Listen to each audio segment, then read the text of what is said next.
Scale দিয়ে পুরো পরিবারের জন্য রুটি বেলে নিন। নমস্কার বন্ধুরা, আমার চ্যানেলে আপনাদেরকে জানাচ্ছি অনেক অনেক স্বাগত। বন্ধুরা, এখনকার গৃহিণীদের ঘরে বাইরে সমস্ত কাজ কিন্তু নিজে হাতে করতে হয়, আর সেই কাজগুলো যদি একটু স্মার্টলি করা যায় তবে অনেকটা টাইম আর টাকা আমাদের কিন্তু বেঁচে যায়, আর তার সাথে সাথে আমাদের শরীর স্বাস্থ্যেরও কিন্তু খেয়াল রাখাটা খুবই দরকার। বন্ধুরা, এখানে আমাদের অনেক সময় দেখা যায় যে এরকম লেবু অর্ধেকটা আমরা ব্যবহার করেছি আর অর্ধেকটা লেবু থেকে যায়। তখন এই লেবুটা যখন আমরা ফ্রিজে কিছুদিন রাখার পরে দেখা যায় যে উপরটা একদম শক্ত হয়ে গেছে, রসটা একদম শুকিয়ে যাবে। আজকে আমি আপনাদের কাছে একটা ছোট্ট টিপস দেখাচ্ছি যে এইভাবে রাখলে কিন্তু লেবু অনেক দিন পর্যন্ত একদমই এই রকমই তাজা থাকবে, একদমই শুকোবে না। এইভাবে একটা অ্যালুমিনিয়াম ফয়েল দিয়ে আমি লেবুর যে খোলা জায়গাটায় এইভাবে অ্যালুমিনিয়াম ফয়েলটাকে আটকে এবার যদি কোনো টিফিন বক্সে করে আমরা রেখে দিই ফ্রিজে, কিন্তু অনেক দিন থাকবে। অথবা যদি আমরা ফ্রিজে না রাখি, অথবা ফ্রিজে রাখলেও যদি লেবুটাকে এইভাবে জলের মধ্যে করে আপনারা ফ্রিজে রাখেন, অথবা বাইরে রাখলেও কিন্তু এইভাবে লেবু কিন্তু একদমই রসালো তাজা থাকবে। টিপসটা ভালো লাগলে একটা লাইক করে দেবেন। চলে যাচ্ছি পরের টিপসে। বন্ধুরা, অনেক সময় দেখা যায় যে আমরা রসুন এরকম করে, আমাদের রসুন তো প্রত্যেক দিনই প্রায় লাগে, আর এই রসুন যখন আমরা নখ দিয়ে ছাড়াই আমাদের নখের কোনাগুলো কিন্তু প্রচণ্ড জ্বালা করতে থাকে। সারা দিনের কাজকর্মের মধ্যে কিন্তু আমরা অনেক সময় বুঝতে পারি না, কিন্তু দেখা যায় যে রাত্রে শোয়ার সময় আমাদের এই আঙ্গুলগুলো কিন্তু প্রচণ্ড জ্বালা করতে থাকে। তো আজকে একটা ছোট্ট টিপসের মাধ্যমে আপনাদের কাছে দেখাবো এই জ্বালা বা ব্যথা আমরা কিভাবে ঘরোয়া টিপসের মাধ্যমে দূর করতে পারি। এখানে আমি একটা চামচ গ্যাসের আগুনে ভালো করে গরম করে নেব। আপনারা এখানে ক্যান্ডেল ধরিয়েও আপনারা এইভাবে চামচটাকে গরম করতে পারেন, কিন্তু আমি এখানে গ্যাসের ফ্লেমটাকে জ্বালিয়ে আমি এখানে গরম করে নিলাম। আর এখানে আমি সর্ষের তেল নিলাম, অবশ্যই সর্ষের তেল নেবেন। সর্ষের তেল নিয়ে এবার গরম চামচ দিয়ে আমি অল্প অল্প করে তেলগুলো আমি দিচ্ছি যেখানে যেখানে আমার ব্যথা বা জ্বালা রয়েছে। এইভাবে যদি আমরা রাত্রে শোয়ার আগে লাগিয়ে নেই, পুরো রাতটা এইভাবে তেলটা যখন আমাদের আঙ্গুলের মধ্যে থাকবে, আমাদের যে কাটা জ্বালা বা কোনো রকম চামড়া ওঠার কোনো রকম প্রবলেম থাকলে সেখানে যদি আমরা এইভাবে লাগিয়ে দেই, আমাদের কিন্তু কয়েক দিনের মধ্যেই এই সব ব্যথাগুলো কিন্তু একদম চলে যাবে। তো টিপসটা ভালো লাগলে একটা লাইক করে দেবেন। চলে যাব পরের টিপসে। বন্ধুরা, অনেক সময় কি হয়, আমাদের জামা কাপড় কাচার সময় এই রকম প্যান্টের পকেটে বা শার্টের পকেটে আমাদের টাকা থেকে যায়, আর সেগুলো ভুলবশত এগুলো ধোয়া হয়ে যায়। আর তখন কি করব, আমরা এই রকম টাকা যদি আমরা আয়রন করি, আয়রন করলে কিন্তু অনেক সময় ভুলেও আপনারা আয়রন করবেন না, তাহলে কিন্তু অনেক সময় জ্বলে যেতে পারে।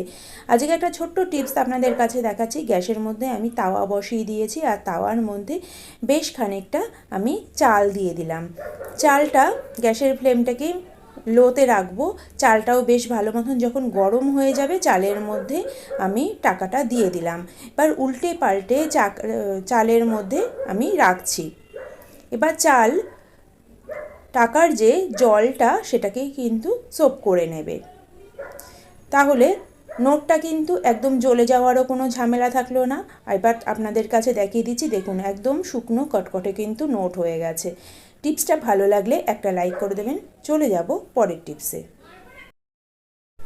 আমরা এইভাবে ভেন্ডি যখন আমরা কাটি, ভেন্ডি, ডাঁটা বা বরবটি, এগুলো যেগুলো লম্বা ধরনের জিনিস, এগুলো কাটতে কিন্তু অনেকটা সময় লাগে। এবার এই ভেন্ডি অনেক সময় কি হয়, অনেকগুলো একসঙ্গে ধরে নিয়ে আমরা কাটি, কিন্তু কিছুক্ষণ কাটার পরেই দেখা যায় যে আমাদের হাতের থেকে স্লিপ করে বেরিয়ে গেছে। তখন একটা ছোট্ট টিপস আপনাদের কাছে দেখাচ্ছি, যেটাতে খুবই সহজে এটা আপনারা করতে পারবেন। দেখুন, আমি এখানে একটা গার্ডার নিয়ে নিয়েছি। এবার ভেন্ডিগুলোকে সমান করে এবার ধরে নেব। বেশ কতগুলো ভেন্ডি আমি এরকম করে সমান করে নিয়ে নিলাম। এবার গার্ডারটাকে লাগিয়ে নেব। গার্ডারটাকে ভালো করে লাগিয়ে নিলাম। এবার ভেন্ডিটাকে কাটা আপনাদের কাছে দেখিয়ে দিচ্ছি। কত সহজেই ভেন্ডিগুলো কিন্তু কাটা যাবে, কোনো রকম সময় কিন্তু নষ্ট হবে না। দেখুন, কোনো রকম বেরিয়ে যাচ্ছে না, সমানভাবে ভেন্ডিগুলো কিন্তু কাটা হয়ে যাচ্ছে। আর এইভাবে একদম ভালো মতন কাটা হয়ে গেল আর গাড়ারটা কিন্তু তারপরে বেরিয়ে গেল। তো এইভাবে আপনারা ভেন্ডি, বরবটি এগুলো আপনারা কিন্তু কাটতে পারেন। টিপসটা ভালো লাগলে একটা লাইক করে দেবেন। চলে যাব পরের টিপসে। বন্ধুরা, অনেক সময় কি হয়, আমরা রান্না করার সময় এরকম বাটির মধ্যে নুন নিয়ে নিই, আর এই নুনটা অনেক সময় অল্প একটু জল লাগলেও এগুলো কিন্তু একদম ময়েশ্চারটাকে অ্যাবজর্ব করে নেয় নুন। এবার এইভাবে দলা দলা পাকিয়ে যায় নুনটা। তখন কি করব, আর এই রকম দলা আলা নুন যদি আমরা কোনো রকম রান্নায় দিই, নুন কিন্তু প্রচণ্ড রান্না নুন কাটা হয়ে যায়, সেক্ষেত্রে আমাদের নুনটা ফেলে দিতে হয়। কিন্তু বন্ধুরা, এখন এত দামের সময়ে আমাদের কোনো জিনিসই কিন্তু ফেলা যায় না। তো এই নুনের মধ্যে বেশ খানিকটা আমি চাল মিশিয়ে দিলাম। চালটা মিশিয়ে বেশ খানিকক্ষণ আমি কিন্তু এইভাবে রেখে দেবো। এইখানে যেহেতু নুনের পরিমাণটা কম রয়েছে, সেই কারণে আমি চাল কিন্তু এইটুকুই দিলাম। এবার মিশিয়ে বেশ খানিকক্ষণ আমি রেখে দেবো। এবার আমি আর একটা বাটি নিয়ে নিয়েছি, আর একটা চা চাকার আমি স্ট্রেনার নিয়ে নিয়েছি। এর মধ্যে চাল শুদ্ধ যে নুনটা আমি ঢেলে দিলাম। এটাকে ভালো করে ছেঁকে আমি আলাদা করে দেবো চাল আর নুনটাকে। দেখুন কত সহজে চাল আর নুন আলাদা হয়ে যাচ্ছে, আর নুনটাও কিন্তু একদমই ঝরঝরে হয়ে যাবে। দেখুন নুনটা কিন্তু একদম ঝরঝরে হয়ে গেছে। টিপসটা ভালো লাগলে একটা লাইক করে দেবেন। চলে যাব পরের টিপসে। বন্ধুরা, আপনারা স্কেল দিয়ে কখনো রুটি করেছেন? আর করবেনই বা কেন? স্কেল দিয়ে কখনোই রুটি করা যায় না। বন্ধুরা, আমরা অনেক সময় কি হয় যে এই স্কেল আমরা ব্যবহার করি ড্রয়িং করতে। তো আজকে আমি এই রুটি করতেও কিন্তু স্কেল ব্যবহার করব। অনেক সময় দেখা যায় যে আমরা হাত দিয়ে লেচিগুলো করি, তখন কখনো কোনোটা ছোট, কোনোটা বড় এরকম আকৃতির হয়ে যায়। আজকে যদি আমি স্কেল দিয়ে এইভাবে লেচিগুলো করি, তবে কিন্তু একদম সমান সাইজের হবে। এইভাবে লম্বা করে আমি লেচিটাকে করে নিলাম, লম্বা করে নিলাম। এবার আপনাদের মনে রাখতে হবে, অবশ্যই এই স্কেলটা কিন্তু একদম পরিষ্কার হওয়া দরকার। প্রত্যেকটা ঘরে আমি এইভাবে কেটে কেটে দেব, তাহলে প্রত্যেকটা লেচি কিন্তু সমান সাইজের হবে। দেখতেই পাচ্ছেন প্রত্যেকটা লেচি কিন্তু সমান সাইজের হলো। টিপসটা ভালো লাগলে একটা লাইক করে দেবেন। চলে যাব পরের টিপসে।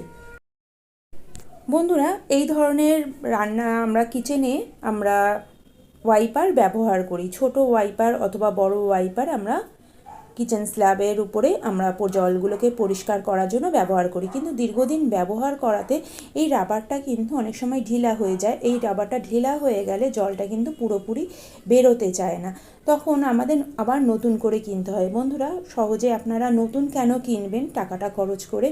তো আমাদের কাছে পুরনো এই ধরনের মোজা তো থাকে। এই পুরনো এই রকম মোজা না ফেলে যদি আমরা এইভাবে ওয়াইপারের মুখটাতে এইভাবে লাগিয়ে দিই, তাহলে কিন্তু আপনাদের যে প্রবলেমটা হচ্ছে যে জলটা বেরোচ্ছে না, সেটা কিন্তু সহজেই হয়ে যাবে। যদি বড় ওয়াইপার থাকে, তবে অবশ্যই আপনারা দুটো মোজা এইভাবে লাগাবেন। দেখতেই পাচ্ছেন আমি আবার জলটা দিয়ে আপনাদের কাছে দেখিয়ে দিচ্ছি কত সহজে জল কিন্তু পুরোপুরি বেরিয়ে যাচ্ছে, আর তার সাথে সাথে একদম জায়গাটা কিন্তু মোছাও হয়ে গেল। টিপসটা ভালো লাগলে লাইক, শেয়ার, কমেন্ট আর সাবস্ক্রাইব করতে ভুলে যাবেন না। পাশে থাকা বেল আইকনটিও বাজিয়ে দেবেন।